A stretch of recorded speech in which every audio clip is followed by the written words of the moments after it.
The hallowed halls of the Ivy League are among America's wealthiest universities. Those 8 prestigious schools have massive endowments, billions of dollars largely gifted by donors. Harvard's $53.2 billion endowment is bigger than the gross domestic product of Iceland, Madagascar, and Aruba combined.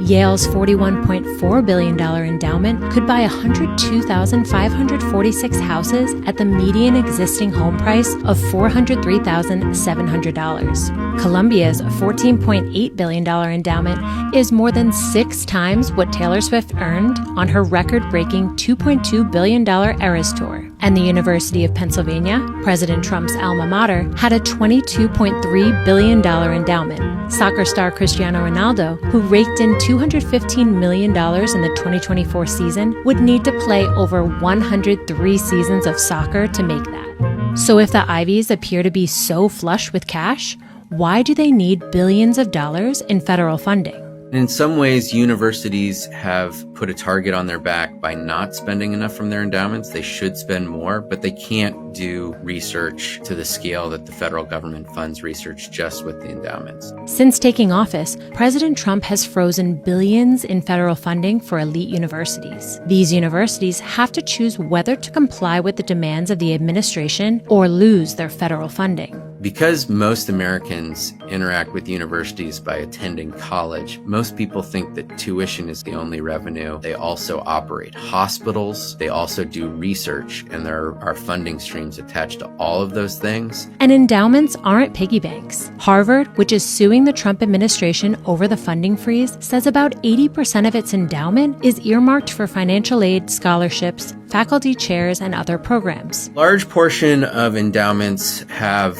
what are called donor restrictions, where the donor has said they want the endowment to be spent on particular things. I've spoken to former fundraising and development executives, and they've said these schools could have done a better job of asking donors to give unrestricted donations so that there could be more flexibility. So what happens if the Ivies lose federal funding and can't spend their endowments? Some of the first consequences are that the university will lay off people and close labs, and life-saving research won't be done. Staff will be lost. The university will have less capacity to teach students. The last thing I would want to see universities do is to balance their budgets on the backs of students. They shouldn't seek to make up for these research funding cuts by reducing financial aid for students or increasing their tuition.